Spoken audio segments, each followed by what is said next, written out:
Perkenalkan, kami dari kelompok pertama ini. Saya sendiri Tommy Ekadirno David, lalu teman saya Muhammad Tahmidillah, dan teman saya satunya lagi Maria Gracia.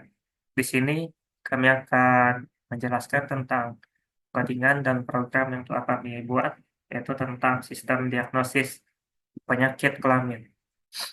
Pertama-tama, di sini ada codingan untuk mengkonversi decision tree ke format JSON untuk visualisasi dengan nilai kategorikal yang benar. Lalu ada mapping untuk mengkonversi nilai numerik ke kategorikal seperti jenis kelamin, laki-laki dan perempuan dibedakan menjadi 1 dan 0. Lalu ada umur, muda, menengah, dan tua dibedakan menjadi 0, 1, dan 2. Lalu untuk mapping pada gejala dibedakan menjadi ya dan tidak, itu adalah 1 dan 0. Yang berikutnya itu adalah eh, format JSON untuk lib, yang dimana jika node adalah lib atau memiliki prediksi, maka return format JSON untuk lib.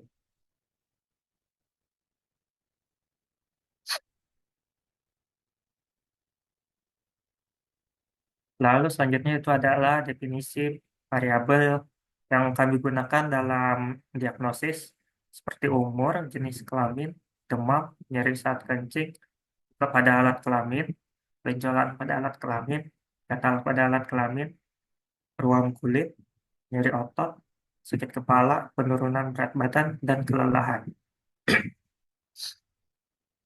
Baik, yang selanjutnya itu adalah codingan untuk parameter untuk training dan splitting pada decision tree. Yang pertama ada minimal sampel untuk melakukan split. Lalu yang kedua minimal sampel dalam lead node. Yang ketiga ada minimal gain ratio untuk melakukan split. Lalu yang keempat itu kedalaman maksimal tree. Yang mana ini sudah kami sesuaikan dengan data yang kami punya. Kemudian fungsi itu mengkonversikan kategori menjadi 3, yaitu muda, menengah, dan tua, ke nilai numerik yaitu 0, 1, dan 2. Kemudian fungsi yang selanjutnya adalah menghitung nilai entropi untuk setiap data, setiap variabel, dengan membuat untuk diagnosa positif dan negatifnya, membaginya, kemudian mengkalikannya dengan log 2 untuk mendapatkan hasil dari entropinya. Kemudian fungsi sistem selanjutnya akan menghitung split information untuk menormalisasi dari gen yang yang sama halnya seperti entropi, akan tetapi untuk split info ini menghitung untuk setiap kategori di dalam variabelnya dengan membaginya dengan jumlah total dari semua data, kemudian mengkalikannya dengan log 2. Seperti jenis kelamin, laki-laki dan perempuan, umur, muda, tua, dan menengah, serta gejala, ya dan tidak. Bukan lagi berdasarkan diagnosa, akan tetapi berdasarkan kategori di dalam variabelnya. Kemudian gennya adalah mengurangkan untuk setiap nilai entropinya dengan jumlah dari kategori yang sudah dibagi oleh nilai total. Nilai total eh, jumlah dari data diagnosa untuk mendapatkan nilai gennya. Kemudian yang terakhir, algoritma C45 adalah menghitung gen rasio untuk menentukan node yang akan diambil yang nantinya digunakan pada decision tree. Dengan rumusnya adalah gen gen dibagi dengan split info. Kemudian fungsi selanjutnya adalah mencari solusi terbaik untuk membuat node di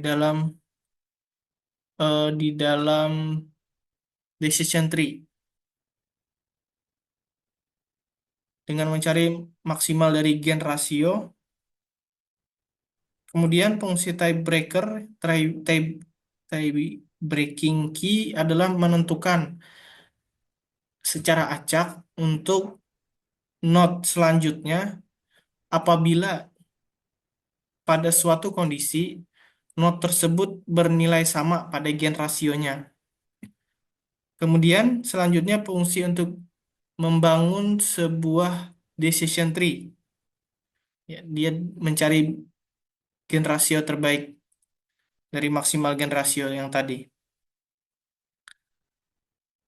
Dia juga membuat node baru, fungsi node baru. Kemudian selanjutnya akan dilanjutkan oleh teman saya. Baik, saya melanjutkan penjelasan dari teman-teman yang tadi. Sekarang masuk dalam fungsi prediksi untuk melakukan prediksi dalam satu sampel data. Yang pertama, jika node adalah left, maka return prediksi. Yang berikut, setelah melakukan prediksi, ada nilai fitur untuk sampel itu akan muncul. Yang kemudian, handle kasus ketika nilai fitur tidak ada dalam training data. Setelah itu, koneksi untuk halaman utama indeks HTML itu datanya ke HTML, kemudian route untuk melakukan prediksi, validasi file uploadnya dari data Excel, kemudian di dalam data dibaca dan diproses sehingga menghasilkan akurasi dari segi umur, diagnosa dari segi umur, jenis kelamin, misalnya jenis kelamin laki-laki atau perempuan, dan melalui sesuai umur muda, menengah, dan tua. Kemudian konversi gejala ke numerik. Konversi gejala ke numerik ini ada nilai 1 untuk jawaban ya dan 0 untuk jawaban tidak. Kemudian untuk prepare data untuk trainingnya itu, diagnosanya itu ada nilai positif 1 dan negatif adalah 0. Setelah itu ada implementasi ke fold cross validation. Itu membagi data menjadi 5 fold. Lalu setelah data diproses, itu dapat membangun decision tree dengan data training yang ada, melakukan prediksi untuk setiap sampel data testing.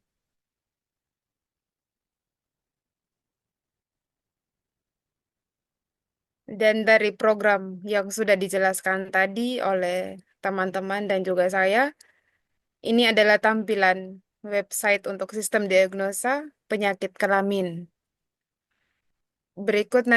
Sekarang saya akan memberi semacam tutorial untuk kita bisa mendiagnosa penyakit kelamin. Pertama-tama kita bisa memilih dari gejala yang ditampilkan. Gejala apa saja yang kita pilih. Setelah kita pilih, kita mengupload file Excel yang telah tersedia di cost file.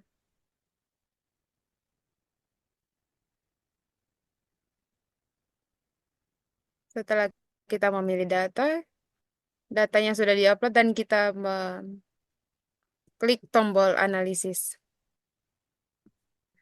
Yang akan muncul setelah kita mengklik tombol analisis adalah tingkat akurasi dari diagnosa penyakit kelamin itu yang muncul tingkat akurasinya 74%, 76%. Ini yang membuktikan bahwa orang tersebut atau pribadi tersebut mengalami penyakit pada kelamin.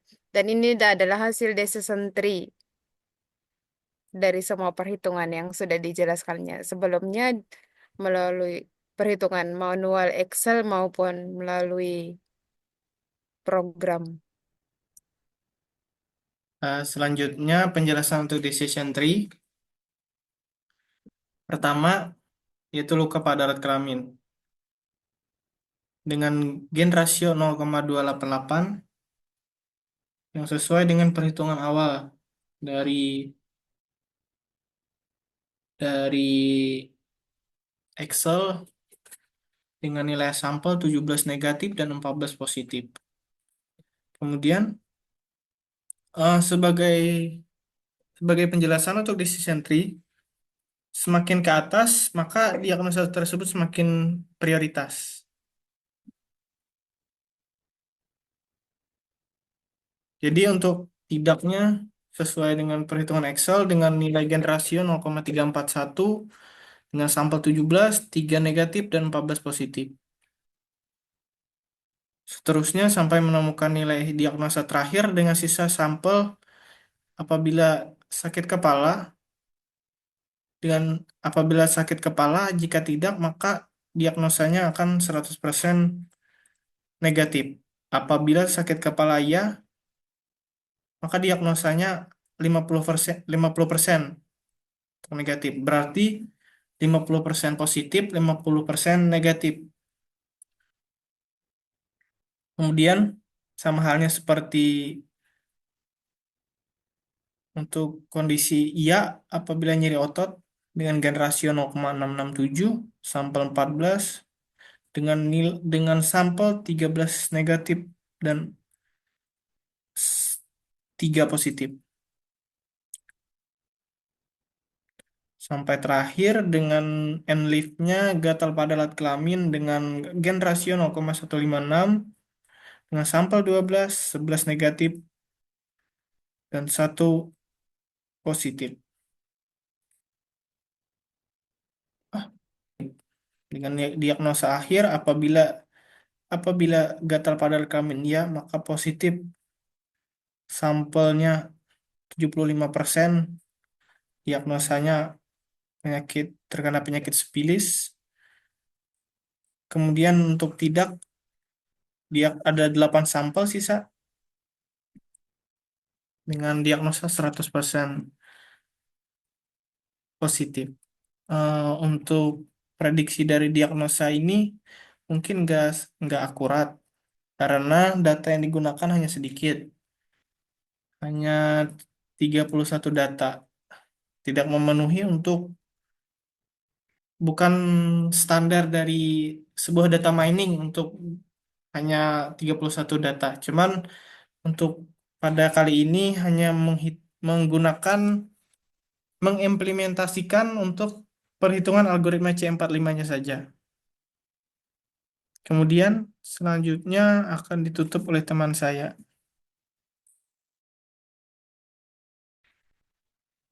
Baik teman-teman, sekian presentasi tugas dari kami sistem diagnosa penyakit kelamin menggunakan C45. Terima kasih untuk perhatiannya dan kami mohon maaf untuk setiap kesalahan yang kami buat. Terima kasih.